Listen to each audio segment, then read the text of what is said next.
Chapter 1: The Helping Hand. Hi Elizabeth, how are you? I could hear my wife's voice from the kitchen, on the phone to her sister.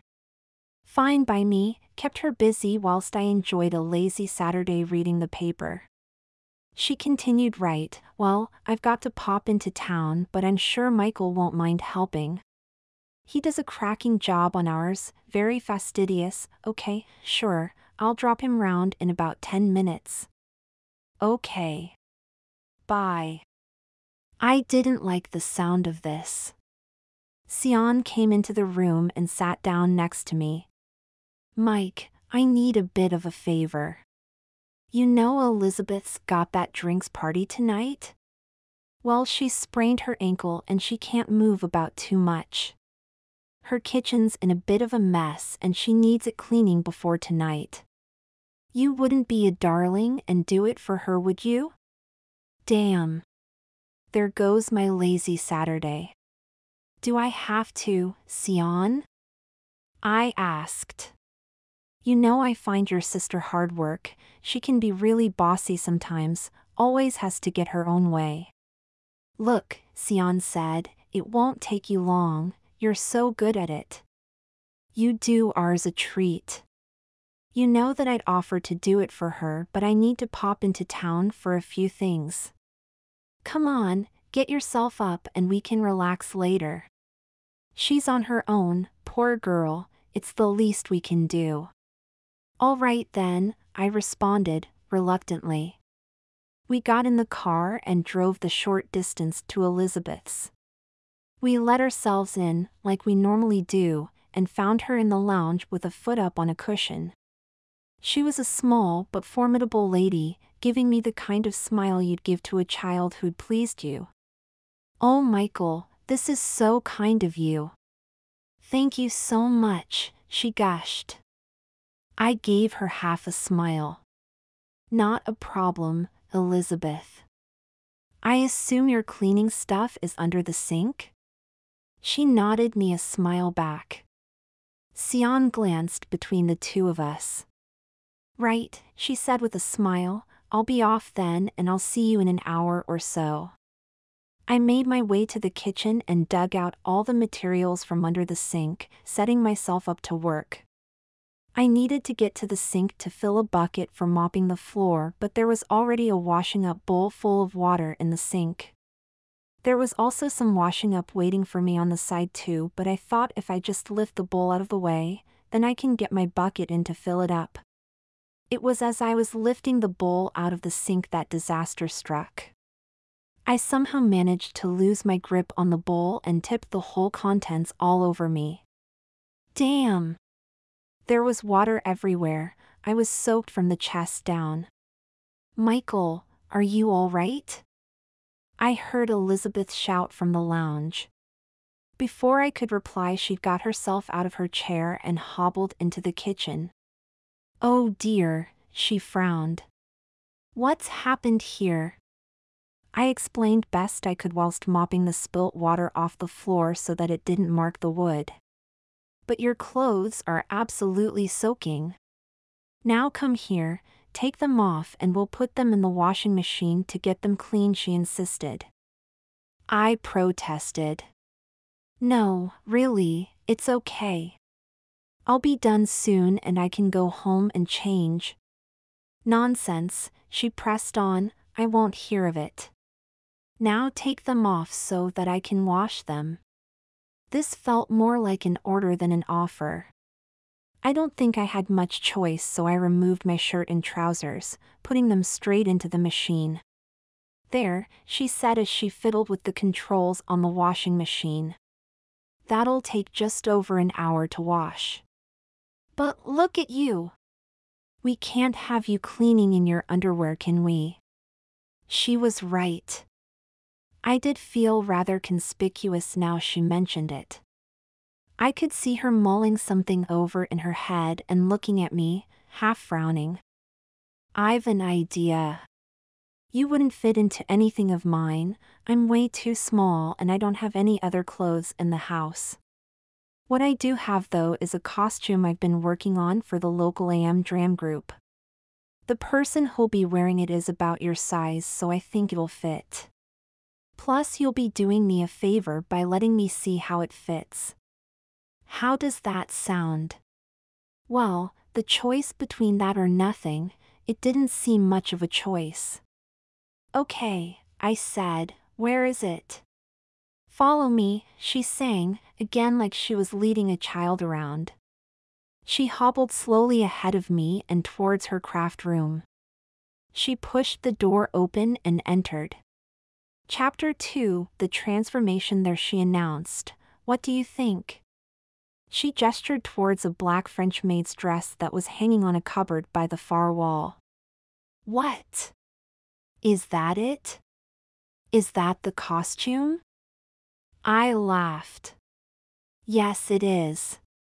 Now look, I know it's not ideal, but it's all I have and I can't very well have you running around my house in your underpants, now can I? She explained. I looked at the dress in disbelief. And then to her to see if she was joking. But she wasn't. She just looked at me quizzically as if to ask what I was waiting for. I wasn't quite sure what to do. She was right, I couldn't stay in my underwear and there wasn't much of an alternative. She sensed my hesitation. Look, she said, I can see this is unusual. But like I said, as well as doing me the favor of cleaning my kitchen, you'd be doing me another favor because I need to get this costume finished and I've no idea how it's going to look or hang on a real person. Now please, for me, would you put it on? What could I say? Reluctantly, I agreed. Okay. Super, she said with delight. Now look, you'll need to put this on first, and she handed me a corset. What's this for? I asked. You'll need that to give you some shape, she explained. That dress is designed for a woman's body, and unless I'm very much mistaken, you're shaped like a man. It'll pull your waist in to give you a figure, and the built-in bra will give you a bust. This was a new world to me, but I didn't feel like I could go back now. I wrapped the corset around me and stood there whilst she laced up the back, jerking me every so often till it was tight enough to restrict my breathing. Whilst I was still getting used to this constriction around my middle, Elizabeth was rummaging around her cupboards and with a loud aha, returned with a large handful of white toy stuffing, which she proceeded to use to fill out the bra. My God, now I had a waist and tits. Right, she ordered, just sit there a second. She pointed to a chair and I was glad to sit down. Whilst I was sat down, I could see Elizabeth fiddling with a couple of boxes and then she knelt down near my feet. Could you point your toe for me? She asked. Absent-mindedly, I did so. What for? I asked, but before I knew what was happening, she'd started to pull a fishnet stocking over my foot and up my leg. Wait! What's that for? I don't need that, I exclaimed. Look, she said, exasperated, I need to see how this whole outfit works together. Whether the dress is long enough to cover the top of the hold-ups or not. It's about how it all hangs together. Now hold still and point your other toe so I can put the other one on. What could I say? Here I was, in her craft room, wearing a corset and fishnet stockings. I was lost for words. When she'd finished pulling up the second stocking, she was fumbling around some more on the floor, but because of the corset I couldn't really bend forward to see what she was doing. It wasn't long before I felt what she was doing though. She was putting shoes on my feet, complete with straps around my ankles. I lifted up my leg to take a look. A black high-heeled shiny patent shoe was on my foot, complete with ankle strap to hold it place. Let me guess, I said sarcastically, all part of the overall look, right? She looked at me impatiently. Yes. Yes, it is. Now please, can you stop whining and help me here? Stand up, would you? I stood up, wobbly like a man who'd never worn heels before. Elizabeth stepped back to examine me. Okay. So far. Right, now the dress.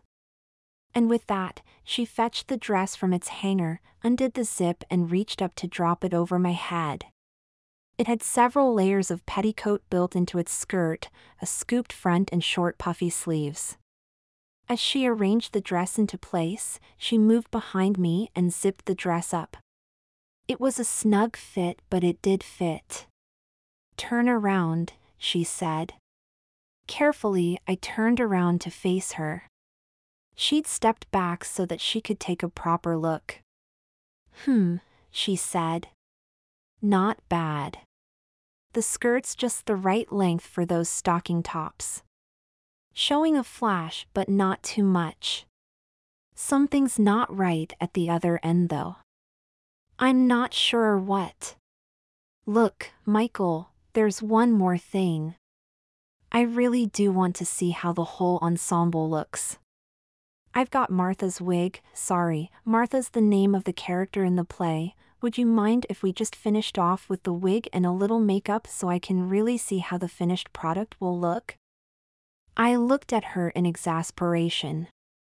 I then looked down at myself, at the maid's dress I was wearing, the heels I was standing in. You know what, I'd come this far with her, and the sooner it was over the better as far as I was concerned. Okay, I said, sitting back down, do your worst." "Good. Thank you," she replied as she reached for the makeup box she had in the room. I couldn't really tell what she was doing, it was all a whirl of brushes and pencils, instructions and orders. Within 10 minutes she declared herself done. She reached over to grab another small box and on opening it, took out a black wig in a simple bob cut. "Right," she said triumphantly, "the piece de resistance." She placed the wig onto my head and teased it into place. A smug grin spread across her face. "Stand up," she ordered, "let's take a look at you." I stood up, a little steadier this time. "Oh yes," she nodded as she looked me up and down, "this is excellent. This works really well. I'm loving this look. Thank you, darling, thank you so much for helping me with this, I'm very grateful." I smiled sheepishly. "Now. I think we've wasted quite a bit of cleaning time doing this, so would you mind getting back to the kitchen and finishing off for me?"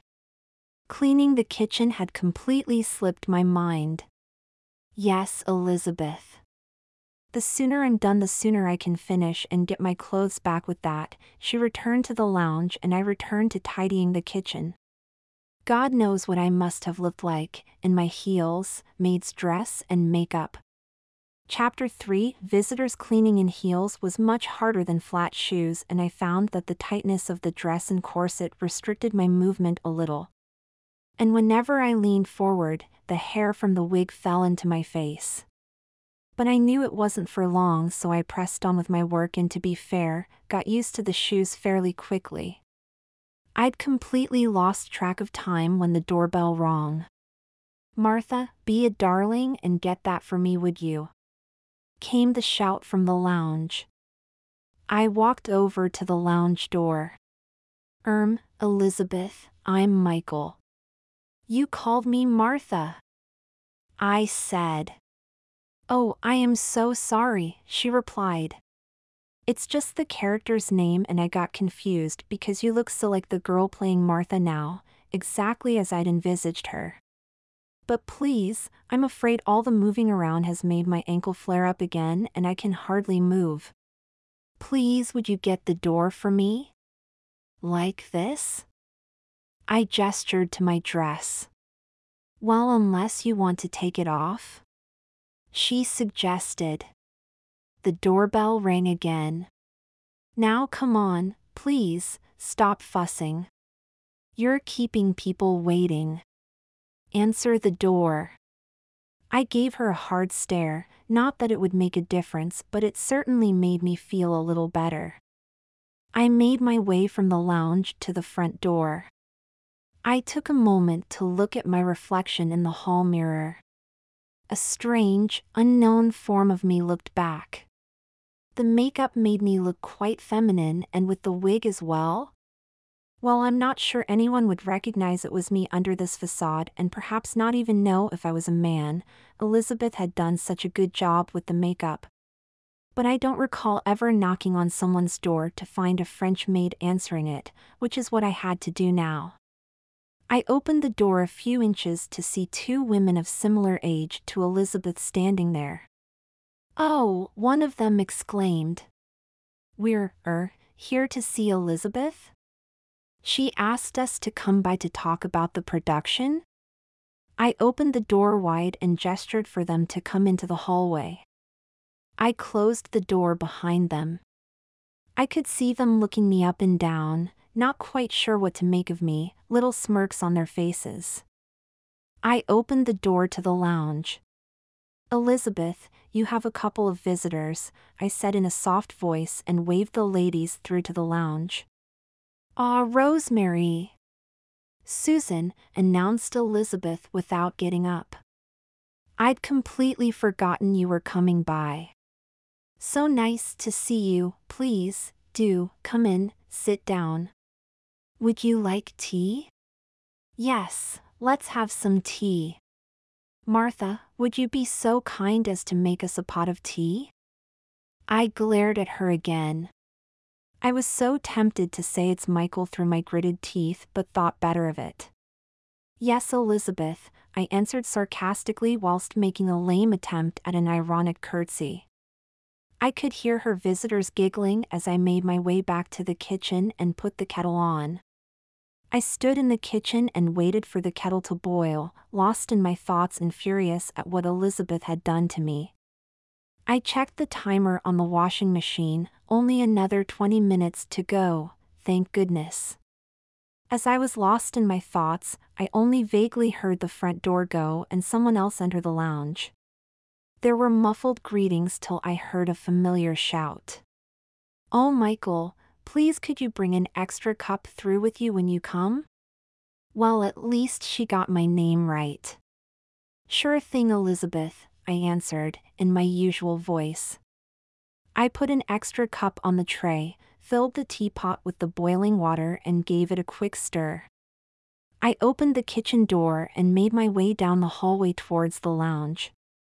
As I had my hands full, I walked into the room backwards, pushing the door open with my back and spun round once the door was wide. You can only imagine what went through my wife's head as she was greeted by the sight of her husband dressed as a French maid in heels and fishnet stockings serving tea to her sister and her friends. It was Sion who'd let herself in and joined the group. She was speechless, her jaw open. Elizabeth, on the other hand, looked like the cat that had got the cream. "What? How? Why?" were the only 3 words my wife could manage, with long pauses between each one. "Thank you, Martha," said Elizabeth calmly. "Just put the tray down there and leave us to have our meeting." I didn't need asking twice. I placed the tray and with as much elegance as I could muster, clip-clopped out of the room followed by 4 pairs of eyes. I went back to the kitchen and carried on cleaning, muttering under my breath a series of death threats towards Elizabeth and what I'd do to her given the chance. I don't notice that Sion was stood by the kitchen door. Well. You do take this role very seriously, don't you?" she said with a smile on her face. "Don't start," I said through gritted teeth. "I didn't ask for this, it's all your sister's doing." Okay, she said, backing off. "Don't have a go at me. I just think you look rather cute. Maybe she'll let you keep the outfit for when you're cleaning our kitchen, darling. Don't make fun of me, I can't wait to get this stuff off. Can we go now?" I pleaded. Now. About that. Now don't get cross. But you know Elizabeth's drinks party tonight? Well, I say tonight, it's in a couple of hours now. Well, we agreed in the lounge, what with Elizabeth's ankle and all, we agreed how lovely it would be if she had some help tonight. And we all thought you make such a lovely maid that you'd be perfect for the job. So I'm sorry, my darling, you're just going to have to endure this for a few more hours. I'm off home now to get changed and pretty myself up for tonight, so I shall see you later on, hopefully with a tray of drinks for me. And with that, she was gone.